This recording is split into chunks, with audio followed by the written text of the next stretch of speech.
8 years ago, I walked into this boardroom. This was the boardroom of the regional executive leaders of my company. And the one distinct feeling I remember at that time was that my hands felt very cold, although they were very sweaty. And I was there presenting to the regional executive board the adoption health scores that my CSM team had generated. And I was there with the mission to actually establish the reason why the regional board should listen to the customer feedback, to the customer needs that were voiced and captured by my CSM team, and therefore decide on the next round of investments and funding that the company was about to do. I was thoroughly grilled at that point of time because I was asked to show the direct correlation and dependency of the customer health scores that my team had generated to the revenue that the board cared about. Now that meeting, ladies and gentlemen, did not end well for me. Now fast forward 5 years later from that day, here I was presenting to the board again, to the executive board again. And this time, it's not the regional board that I was presenting to. I was actually presenting to the entire company board. The CXO, the direct reports to the CXO, all the decision makers in my entire company. And I was presenting to them the weekly forecast. And this time, it was not a one-time event. It was a session that I was doing every week. And during that session, every point that I made, every insight that I shared, every ask that I had and demand that I made from product management were not only listened to, they were acknowledged and very swiftly acted upon. So what happened in this 5 years? Would you like to come on this journey with me and understand what was the difference and what actually moved that needle exactly 180 degrees on the other side to make the CS team that I was leading quite not very relevant to the business to becoming absolutely indispensable to the growth and future of the company? Would you like to share that with me? Yes. Thank you. So let me introduce myself. I'm Kay Mukherjee. I'm a customer success leader. In my most recent role, I have been the Group Vice President for Customer Success, leading the CS transformation for EMEA at Splunk for the last 5 years. And prior to that, I've spent about 10 years at Cisco driving CS transformation. And before that, I've been in management consulting at Deloitte and at KPMG Consulting. So let's talk a little bit about some of the fundamental shifts that have happened in the 5 years. And I'm going to talk about 5 key defining moments, 5 really fundamental shifts, as well as the actions corresponding to these shifts that I had taken that actually pivoted the role of my team from becoming non-relevant to becoming indispensable. So this is your customer success 101. Okay? So the first one is SaaS. The evolution of SaaS and SaaS being the new game. Now let me bring it home to you. What is the difference between a traditional revenue model and a SaaS model? Have any of you maybe bought an appliance or a car over the last 1 year? Any of you? Hands up? Okay, quite a few of you. Any of you bought SMEG appliances? I promised my friends in SMEG. Okay, there you go. So at that point of time, what were the key factors that defined your decision making? It was probably a lot of what Joe had shared about the marketing, the aspect, how you build the brand, what is the promise that you're selling to the customer. Now move over to the SaaS model. Any of you Spotify customers? Netflix customers? Right? So yes, there is that initial customer, when you need to be that initial customer. But you have to keep on staying the customer for the company to generate the revenue from you. So you see, the first sale is important, but the second sale, the third sale, the fourth sale from the same customer is much, much more important. So you see the difference that actually the company's board would have for the first scenario, which is the traditional revenue business, versus the SaaS scenario, where you're looking at the repeatable, sustainable, recurring stream of business. And one fundamental thing you'd notice is the difference. What about the power of you as a customer? Now think of you when you're buying your car. When do you have the power? Before the sale, right? Because that time you're still making up your mind, and you will get a lot of attention from the company which is trying to sell you that car. Once they have sold the car to you, after that probably they'll only try to just get back to you if you're looking to again renew their annual insurance plan and so on. But let's say you are actually on a health app and you subscribe to a health app, and you will see that there is a lot of focus on them trying to prove the value to that app to you, so that you keep on buying and subscribing to that app every month. So who has the power in this case? You, as the customer. You have that power because you can exit anytime. You can stop the company from not getting the revenue stream that they're going to generate from you by simply moving away as a customer. So this is a huge fundamental shift that the board at the executive level had to make sure that they were addressing. So what became very important were these new metrics. So the new metrics were, instead of only revenue and sale, it was ARR, annual recurring revenue, sometimes also broken up into monthly components, which would be the monthly recurring revenue, right? The regular stream of business. Then NRR, which is the net revenue retention, which is from the same customer, how much are you expanding the wallet share from that same cohort of the customer? Expansion, which is what I just explained. CAC is the customer acquisition cost. Very interestingly, I know, Joe, you shared this in your slide, which is the fancy one, which is the cost of the customer versus the exponential. I do have some numbers actually, and I've checked it. They're pretty good. The cost of getting that first dollar from your customer actually costs $1.34 just to get that first dollar. The cost of get that second dollar from the same customer in a SaaS model is only 13 pence.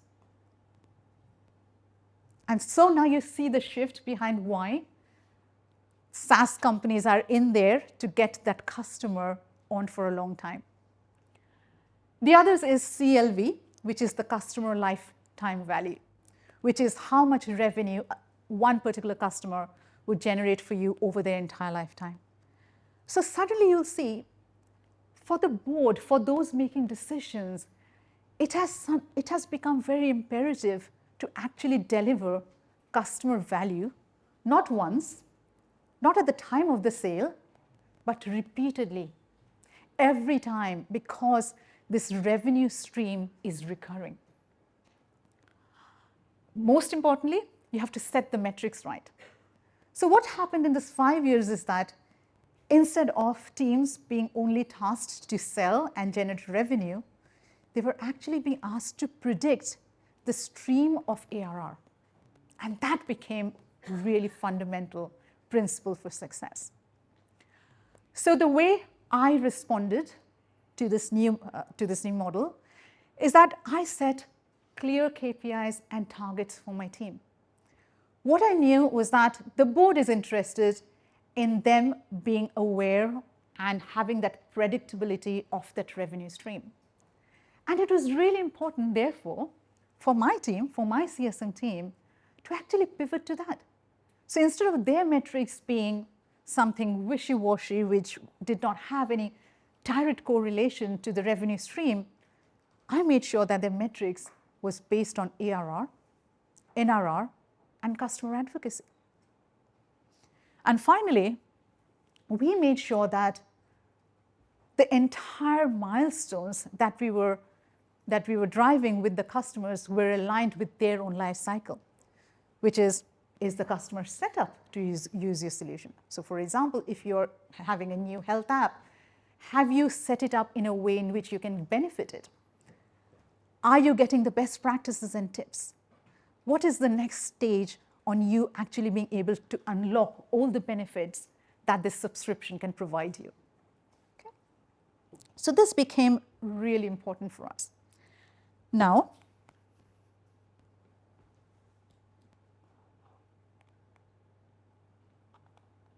trying to figure this out. Okay. Something else became very important too. Now, that's not my kid, but I can promise you this. If you're trying to fill up that bucket with water, not much is going to remain in there. This is an analogy for something which we often talk about in the SaaS industry, which is the ARR bucket.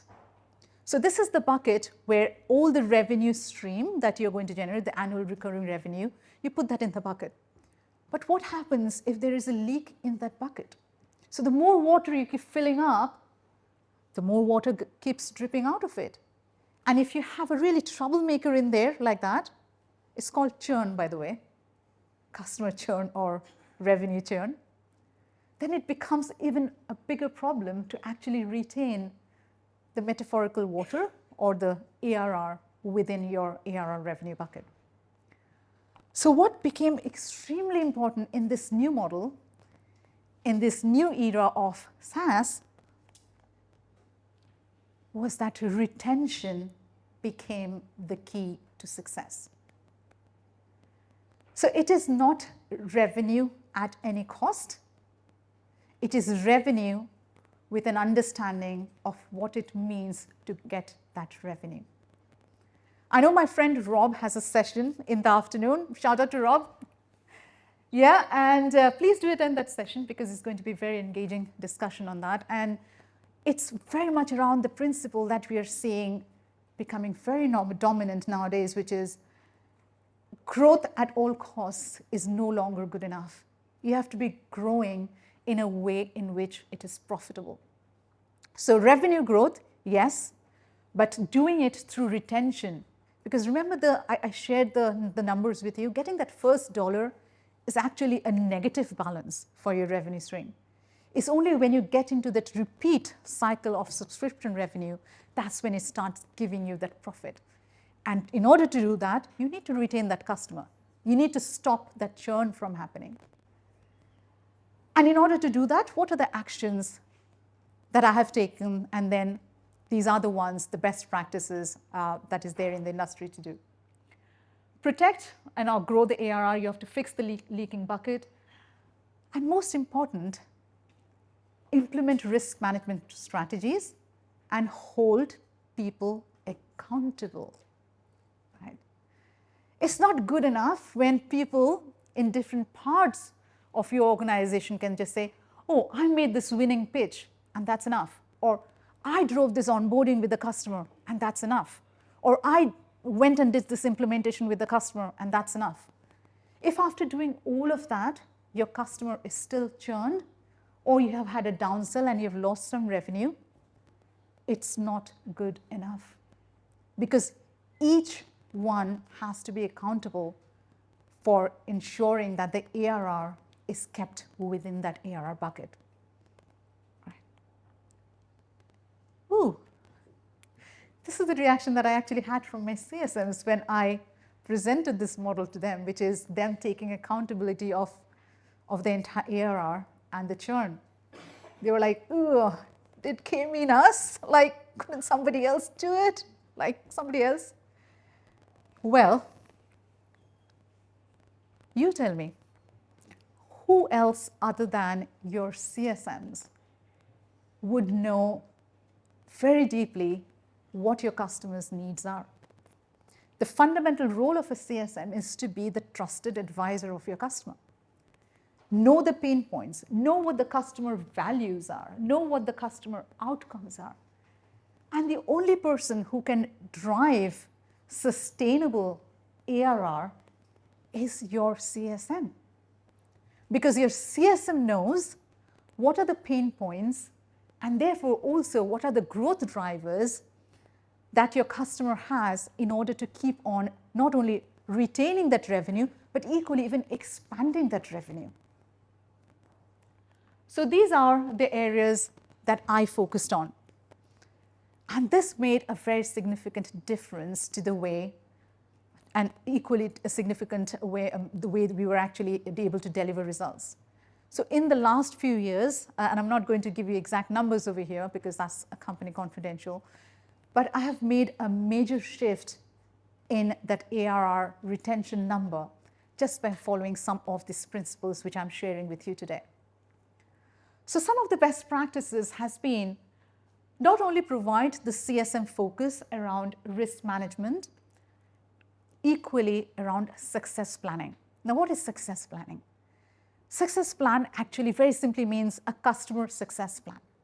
So basically, when a customer buys your product, they don't buy it because it's a product. They buy it in order to deliver some of their business results, right?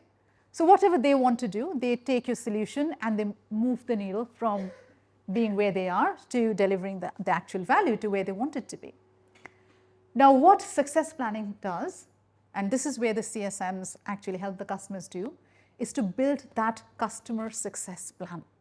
To take you, so for example, you're at a 60% security maturity, you want to drive to 90% security maturity in your model, we'll drive you from 60 to 90. And that's success planning in a nutshell. It's equally important that at a management level, we have very rigorous project management, risk cadence, risk predictions, and mitigation. Now, let me give you an example of that. So imagine a customer is using our products and is absolutely really excited, happy, they're getting the value. However, there are some changes within their stakeholders.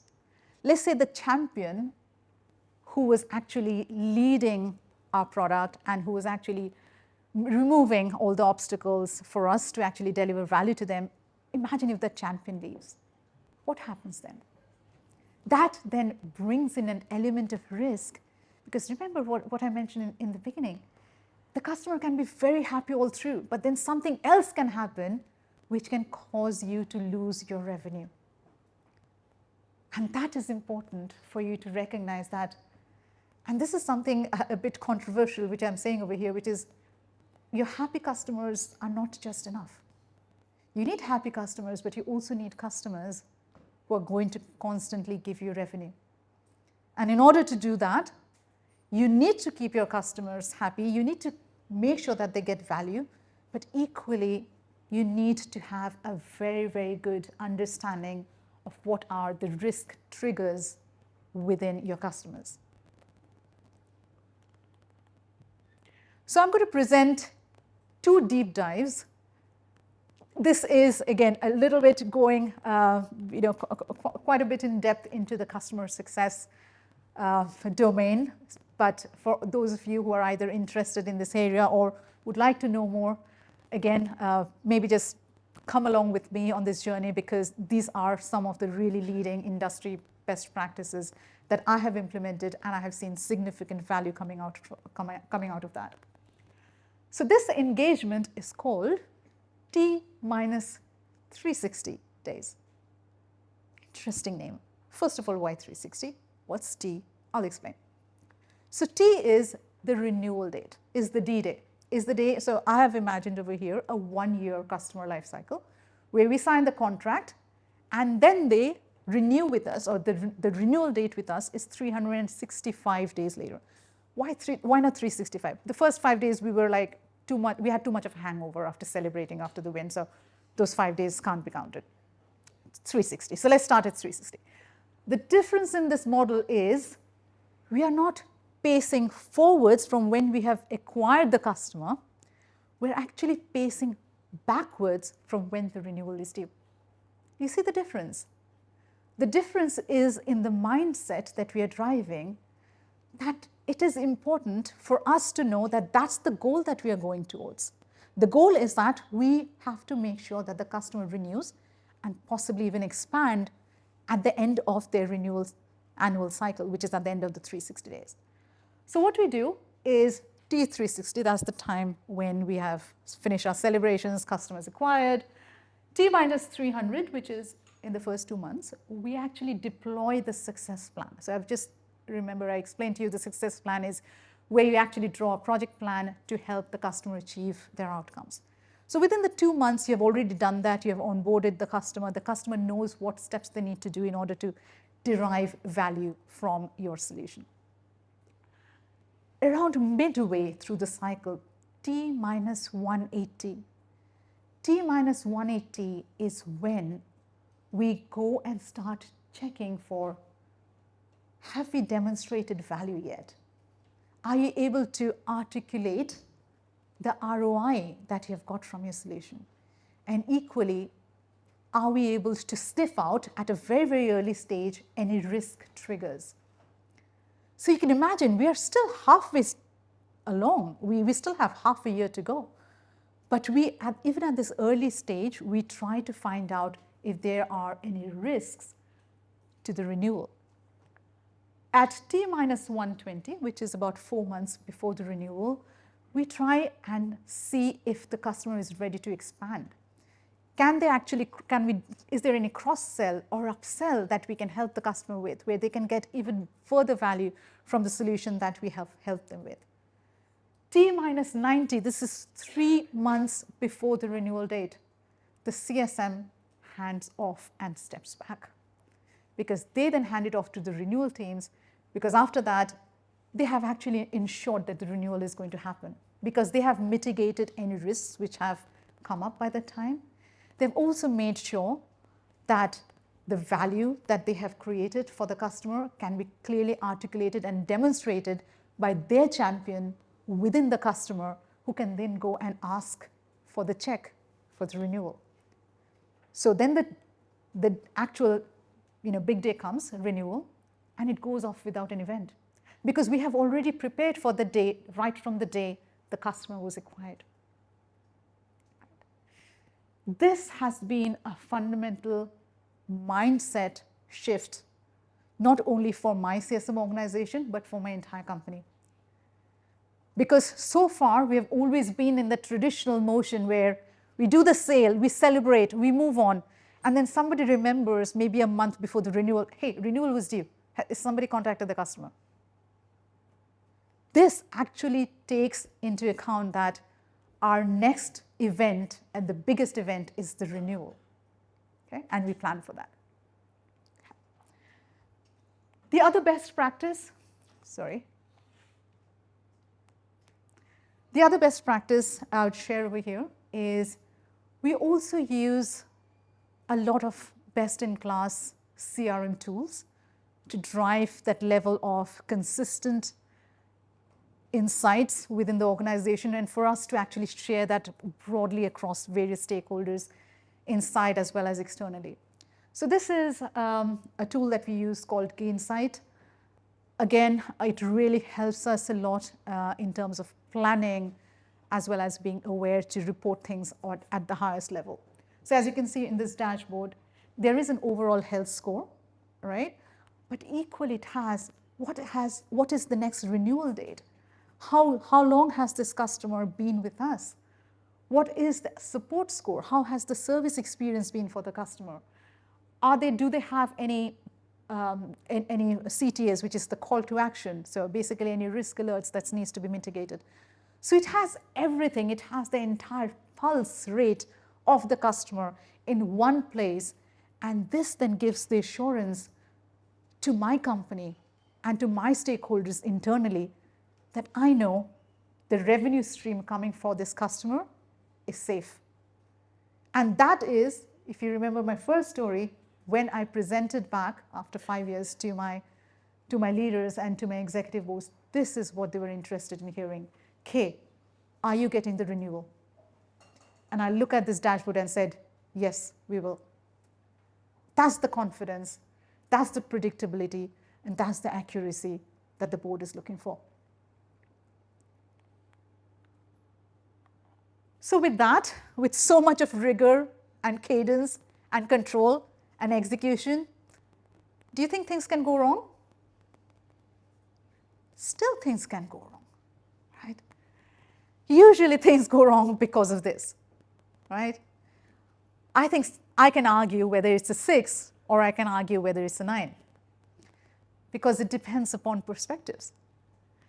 And this is also really an important, and in fact, this was one of my biggest learnings that I had as a leader, which is me going and presenting and saying, this is the CSM perspective and my team knows best, and then figuring out there were other ways of looking at it too. And this is what I came up with as the winning combination for a SaaS model. For a SaaS model where you have revenue predictability and you really need to have the control rigor on that execution for your ARR stream, revenue stream, you need your sales teams, your CS, which is the customer success teams, and your product teams to be on the same page. And that is the winning combo. Now, let me give you a little bit of an idea as to why all three are important. So I've talked already about the role of the CS teams. The sales teams, because remember, they were the one who made that initial promise to the customer. They better stay accountable to that. What if they promised something which the product was not even supposed to be doing in the first place? So sales is there because they have this continual cycle as well as finding new opportunities and expansion and growth within the same customer. Product teams becomes extremely important in the SaaS industry.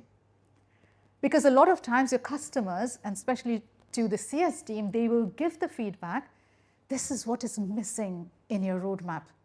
This is what your lovely product team has come up with, but equally is not very relevant to customers. So there needs to be a channel to feedback that entire customer insights and pain points and needs and demands back to the product team so that they can actually modify the roadmap and make it really relevant to what customers truly need. So again, from my experience, sales, CS, product need to be together, and if they are together on the same page, fully aligned, that's when it delivers the biggest value for our customers. So what the actions that I put together is I had a regular cadence with sales, with product, made sure they were aware of not only growth opportunities, but equally aware of threats, risks, areas that were pain points. If there was a particular feature of our product that was constantly breaking every time the customer was trying to use it, I needed to make sure that the product team would be there to fix it, all right, in the next release cycle. So this became very important because then even the customers started to trust us that as a CS team, I would champion their needs internally to make sure that they had a better experience, that their problems were solved and their future needs were met. Okay. So my final insight for today is we've talked a lot about having our finger on the pulse and measuring what customers are doing, being able to take actionable insights based on that. But it's equally important to showcase our learnings, our successes, not only internally, but equally externally. So one of the best things that Splunk does is they actually have an annual summit called .conf, where all they do is they bring the entire customer community together, just the users of the customers. And absolute magic happens there, because what customers do is that they share the best practices with each other. So that's where, for example, one customer would say, oh, did you know this solution can also be used to do this? And somebody would be like, oh, I never tried that out. Let me see. Oh, show me how you do that. And suddenly, that then becomes such a major force and advocacy for your solutions that this keeps on building that initial sale that you had with the first customer. So it's really important to showcase successes, share learnings. Equally important internally to understand, for example, if we have had churn or if we have had downsell, what were the reasons for that? What can we do to stop that from happening in the future? Okay? Equally important. And this is the absolute reason why it becomes very important, why CS teams can give us this insight. So finally, let me wrap up the 5 key points that I mentioned, which has truly pivoted the role of CS from becoming non-relevant to becoming absolutely the driving force for growth in today's industry. SaaS is the new game. It is where the recurring revenue becomes important. And for that, the metrics are very different than what was there in the traditional revenue model in the traditional industry. Retention is key because it is not sustainable, it is not profitable to keep on getting new customers.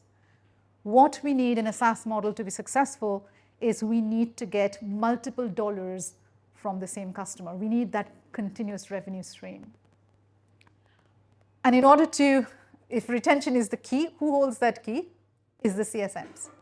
Because the CSMs are the ones who are interacting with your customer, driving their success, being their internal champions, and most importantly, they are the ones who are actually have that insight of the risk factors and the risk triggers, which can actually cause a downsell or cause a churn, which will negate your ARR.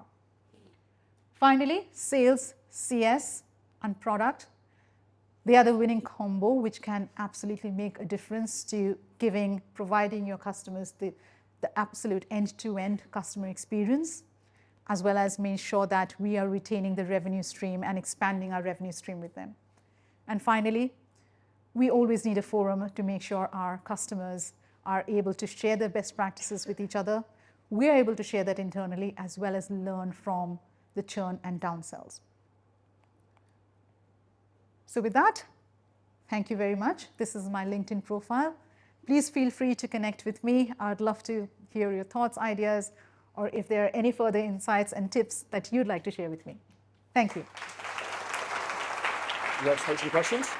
I'm fine. I can stay for some questions. Still can't see anybody. I know. Does anybody have any questions for Kay? So she's given us quite a bit of info there. Anybody got any questions that they want to ask? They have drowned in information already. Andrew. So I would say it doesn't get easier when the company grows, but it gets more specialized. So it's important then, for example, earlier, and I've seen that at Cisco, initially when I had the team, we only had one product to drive the adoption for. And it was very easy to do that. We were driving collab. And then the company said, okay, you're also going to do security to do that. And they added three other products to the portfolio. And then we realized that it then actually becomes more useful if you specialize the CSM function, because in order to be the trusted advisor for the customer, you also need to be quite insightful. You need to have that knowledge, skills, and competencies to actually advise the customer. And then you can't have that deep level of expertise if you're trying to do it across multiple products. Maybe a few products, but not across too much. So I would say it doesn't become easier, but it becomes more specialized as the companies become bigger. So this was, again, as I mentioned, learning from experiences. So this was one of my biggest failures that I had as leader. This was in 2020. And we had just about pivoted from being the traditional revenue to moving on to the SaaS model. And I had absolutely forecasted a particular customer to be a full renewal, because looking at all the usage metrics and everything, it was all going on well. Turned out it was a watermelon. Now, what's a watermelon? Okay, I coined that, by the way, so I'm very proud of that. A watermelon is not my favorite fruit at all. I hate that because it hit me, as I said, very badly. So watermelon, where if you look at all the alerts and everything, it is all green outside, and then when you cut it in, it's red. And that's exactly what happened, which is the usage was high. The usage was in the 90s, so it did not trigger any risk alerts for my team, because doing very well, and Then we figured out that the champion has actually left, and I churned that customer. So the biggest learning that I had is that we do have watermelons within our customer base. And what I implemented was, I'm going to throw another framework at you, apologies. I implemented a framework called the Hidden Risk Framework, HRR. And that actually, along with the normal adoption metrics, it also tracked the customer health on some very unique areas which makes them sticky with us. So for example, if you're a company that is selling multiple products, if a customer has multiple products with you, they're going to be more stickier with you because they have more, they have more at stake with you. Similar to, again, of that, we also track if we have a champion who has recently left. And if we figure out halfway through the renewal cycle that we have got a champion who's left, it's like, get the CEO on the line, figure out who do they know, let's make sure we get another advocate, because that could be your next watermelon if that is not addressed well. So yeah, we have faced that. That in fact we have been through the same pain point, and what we've realized is that metrics drive behavior, full stop. So if you want, for example, the sales team to play a part in it, then you have to align your commission to that. If you want your renewals team to be that, you have to align their metrics to that. So the CSMs do not get paid on the renewal, they get paid on the renewal percentage. So what is important for them is not the value of the renewal, but overall as a portfolio, are they able to retain their customers or not? So what, for example, I'm measured at is what is the retention percentage across all of EMEA. So my leaders, for example, will be what was the retention patch for example, UK or for Germany or for Sweden. And this then takes away the heat in terms of fighting over each account, because then the sales team and the renewals team can actually get the commission for that. And what we get as a metric is in terms of, as an overall, keeping the entire portfolio across, let's say, the entire country or the entire EMEA geography, have I retained my overall ARR? So that keeps us both happy. Right. Okay. Thank you very, very much. Thank you. Thanks, everyone.